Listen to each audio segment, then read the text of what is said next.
अंदाज नया, माध्यम नया, पॉलिटिक्स वाला। आओ राजनीति करें अब हमारे YouTube चैनल पर। हम आज यहाँ सुनाई दे रहा है?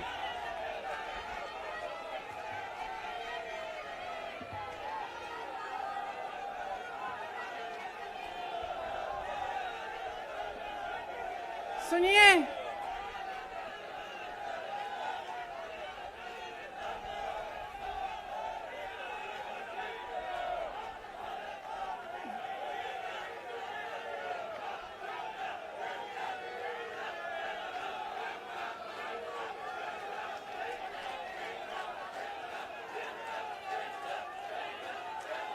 अब बोलूं? इजाजत है? मेरे यूपी के भाइयों, बोलने दो। देखिए, यहाँ पे बैठे हुए मेरे मन में एक पुरानी बात आई। 32 साल पुरानी बात है। मई 1991 की बात है। मेरे पिता की शव यात्रा तीन मूर्ति भवन से निकल रही थी। अपनी मां के साथ और अपने भाई के साथ हम एक गाड़ी में बैठे थे। सामने भारतीय सेना की एक ट्रक थी, फूलों से लदी हुई थी। उसके ऊपर मेरे पिताजी का शव था। थोड़ी देर काफिला चला, 5-10 मिनट चला। फिर राहुल कहने लगे मैं उतरना चाहता हूं। तो मां ने मना किया। उस समय सुरक्षा का भी बहुत वो था। तो मां ने कहा नहीं, तुम उतर नहीं सकते। राहुल ने जिद की, नहीं मैं उतरूंगा। मैंने मां से कहा मां उतरने दो। राहुल गाड़ी से उतरा। उस सेना की ट्रक के पीछे खड़ा होके चलने लगा और तीन मूर्ति से लेके कड़ी धूप में अपने पिता के जनाजे के पीछे पीछे पैदल चलते चलते चलते चलते यहां पहुंचा। इस जगह से कुछ 400-500 गज दूर यहां पर मेरे शहीद पिता के अंतिम संस्कार मेरे भाई ने किए।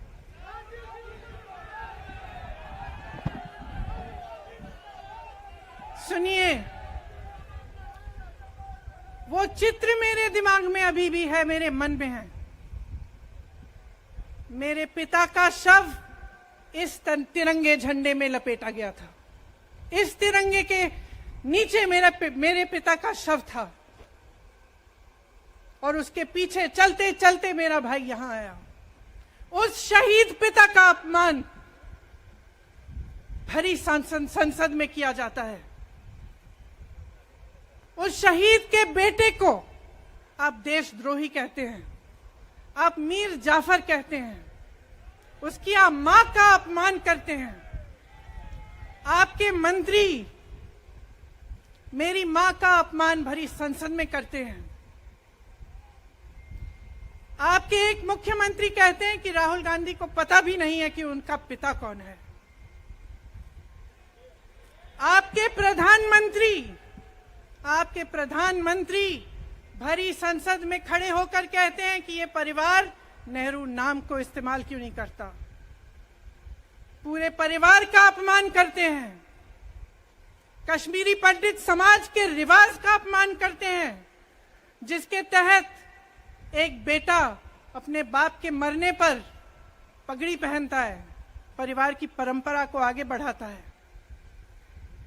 लेकिन आप पर कोई मुकदमा नहीं होता। आपको 2 साल की कोई सजा नहीं मिलती। आपको जेल की सजा नहीं मिलती। आपको संसद से कोई बाहर नहीं निकालता। आपको मना नहीं करता कि 8 सालों के लिए आप चुनाव नहीं लड़ सकते। क्यों? मैं पूछना चाहती हूं क्यों? आज तक हम चुप रहे हैं। हमारे परिवार का अपमान करते गए करते गए करते गए। मेरे भाई ने क्या कहा, संसद में वो मोदी जी के पास गए और उनसे गले लगे। मेरे भाई ने कहा, मैं आपसे नफरत नहीं करता हूं, मेरे दिल में आपके लिए कोई नफरत नहीं है, हमारी विचारधारा अलग है, लेकिन हमारी नफरत की विचारधारा नहीं है। तो मैं पूछना चाहती हूं, एक आदमी का कितना अपमान करोगे, कितना अपमान करोगे? क्या यही है इस देश की परंपरा? आप परिवारवादी कहते हैं, तो भगवान राम कौन थे? भगवान राम को वनवास में भेजा गया, उन्होंने अपने परिवार, अपनी धरती के प्रति अपना धर्म निभाया। क्या भगवान राम परिवारवादी थे? क्या पांडव परिवारवादी थे कि वो अपने परिवार की संस्कारों के लिए लड़े? और हमें क्या शर्म आनी चाहिए कि हमारे परिवार के सदस्य शहीद हुए इस देश के लिए, कि इस झंडे में उनका खून है, इस धरती में उनका खून है, इस देश के लोकतंत्र को मेरे परिवार के खून ने सींचा है।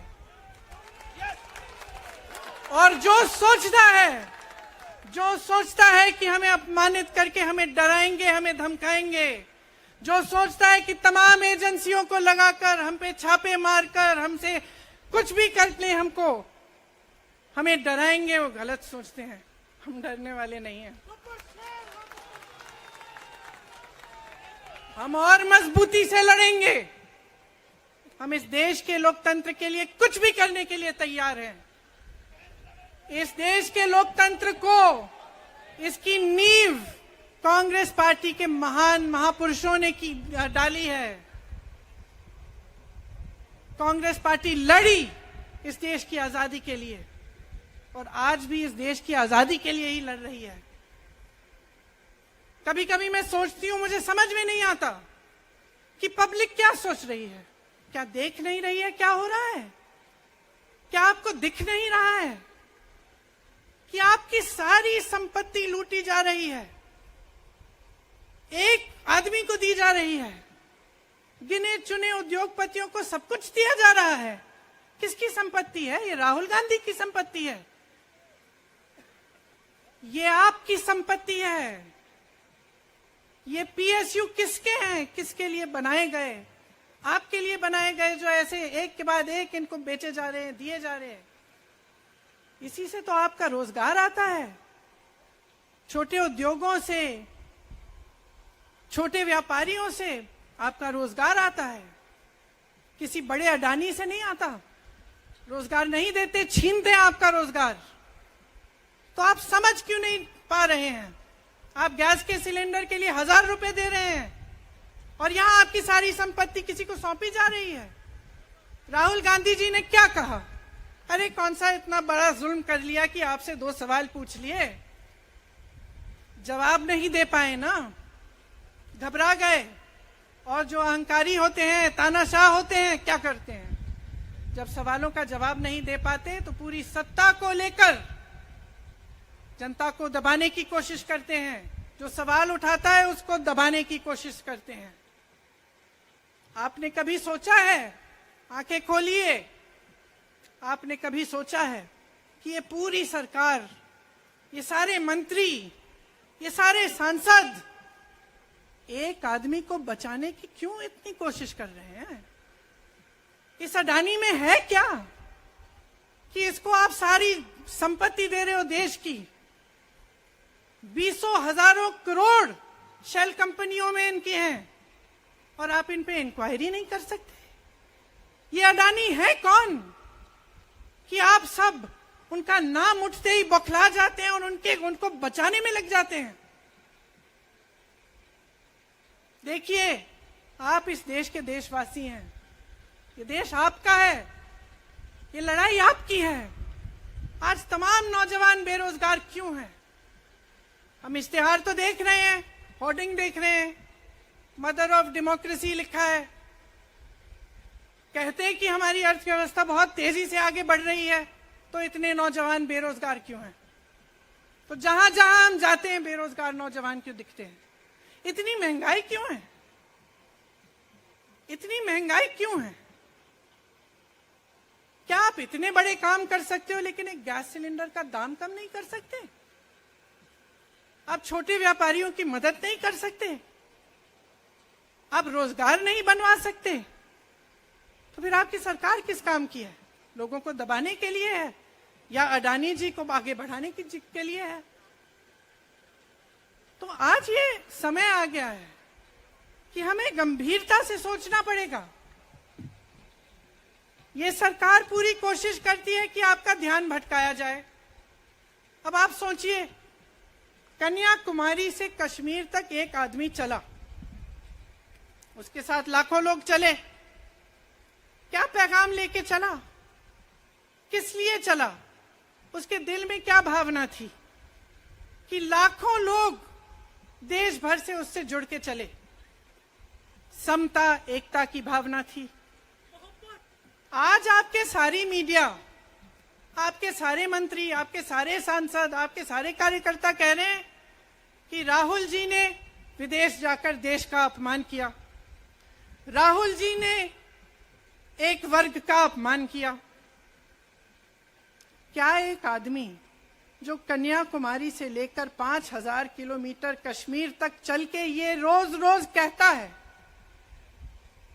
कि इस देश को एक होना चाहिए, सबको समान दृष्टि से देखना चाहिए, क्या ये आदमी देश का अपमान कर सकता है?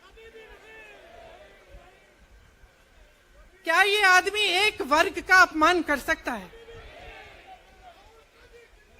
तो ये आदमी क्या कर रहा है? ये आपकी आवाज उठा रहा है। ये क्या कह रहा है? कह रहा है कि गरीबों को अपना हक दो, नौजवानों को अपना हक दो, महिलाओं को अपना हक दो।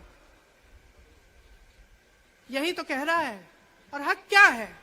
हक ये है कि जो आपका है वो आपके हाथों में जाना चाहिए, किसी बड़े उद्योगपति के हाथ में नहीं, जो प्रधानमंत्री जी के मित्र हैं। ये है आपका हक।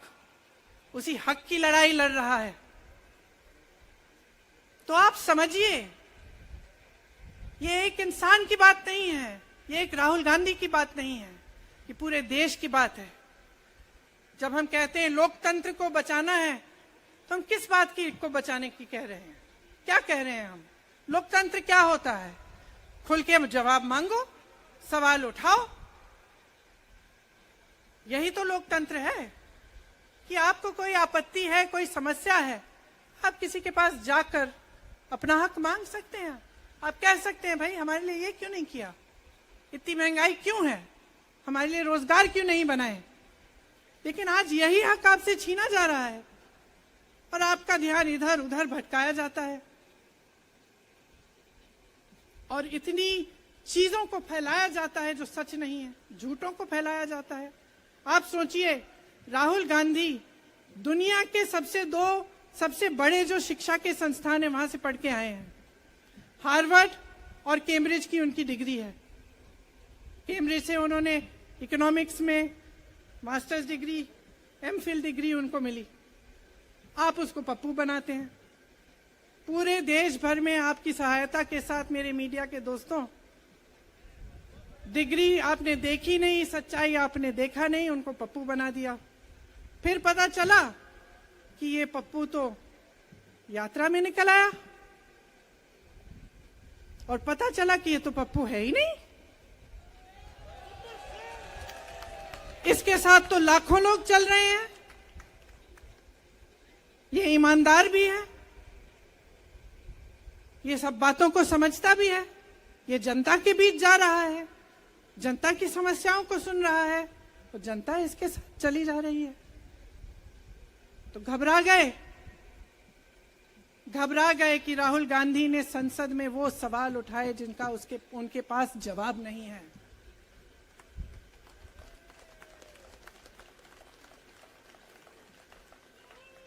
क्या किया सुन लीजिए।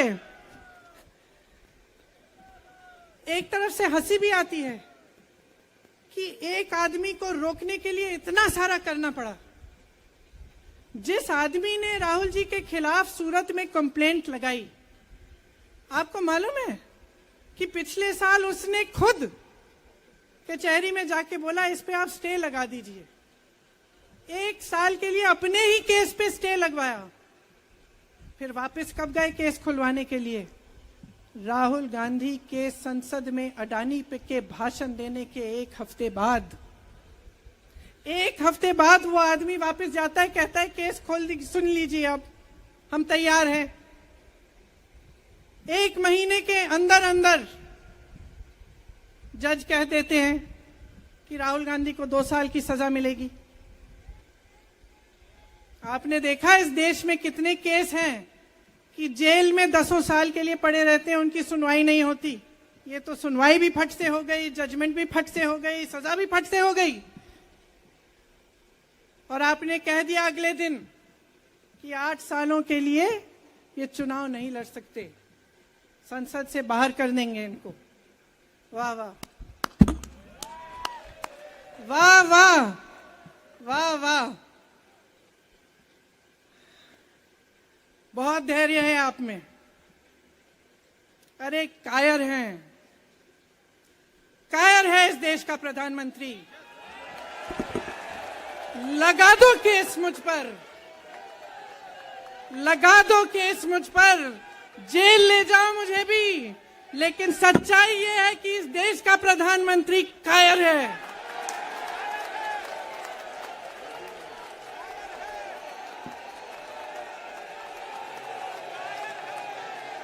अपनी सत्ता के पीछे छुपा हुआ है, अहंकारी है। और इस देश की बहुत पुरानी परंपरा है, इस देश की बहुत पुरानी परंपरा है, हिंदू धर्म की पुरानी परंपरा है कि अहंकारी राजा को जनता जवाब देती है। और इस देश की बहुत पुरानी परंपरा है कि अहंकारी राजा को ये देश पहचानता है। मेरे परिवार ने मुझे एक चीज सिखाई है कि ये देश दिल से बोलता है और दिल से सुनता है। ये देश सच्चाई को पहचानता है। और मैं जानती हूं कि आज वो दिन है जब से सारा कुछ बदलने लगेगा।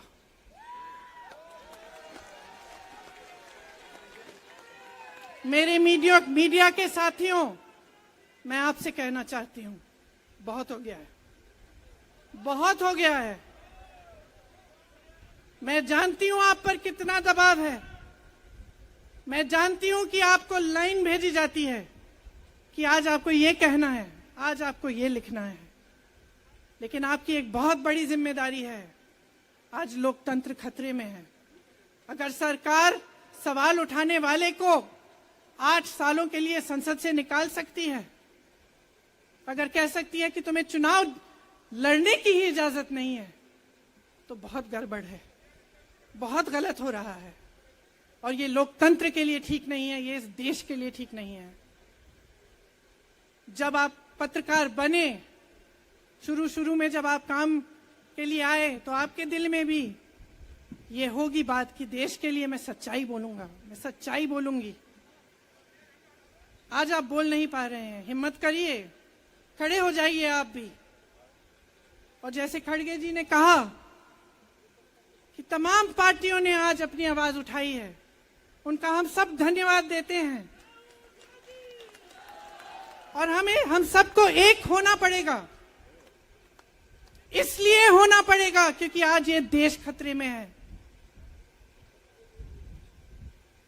आज इस देश की सारी संपत्ति एक आदमी को सौंपी जा रही है और उस आदमी को बचाने के लिए पूरी सरकार खड़ी हो जाती है। बहुत गलत हो रहा है। अगर आज मेरे भाइयों और बहनों आप इसको पहचान नहीं पाएंगे तो इस देश को बहुत खतरे में डाल देंगे। इसीलिए यहां खड़े हुए महात्मा गांधी जी की समाधि के कुछ ही गज दूर खड़े हुए मैं आपको याद दिलाती हूं कि कितनों ने इस देश के लिए अपना खून बहाया है, कितनों ने इस देश की धरती, इस देश की आजादी के लिए अपना खून बहाया है। ये अफसर हैं यहाँ तैनात खड़े हैं, इसी तरह से इनके भाई सरहद पे खड़े होते हैं हमारे लिए, आज भी अपना खून बहा रहे हैं। क्या इसके लिए? क्या अडानी जी के लिए? कि अपने देश के किसान के लिए, अपने देश के गरीब के लिए, अपने देश के छोटे व्यापारियों के लिए, महिलाओं के लिए, अपने बच्चों के भविष्य के लिए हम सब अपनी जान देने के लिए तैयार हैं। तो मैं आपसे आग्रह करती हूं, मेरे देशवासियों, आंखें खोल लो, समय आ गया है, डरो मत। राहुल गांधी के शब्दों में डरो मत, इनका सामना करने का समय आ गया है। एकजुट हो जाओ, सामना करो, इस देश की सच्चाई को उभारो, इस देश की एकता को बनाए रखो और इस देश को आगे बढ़ाओ। जय हिंद, जय हिंद, जय हिंद।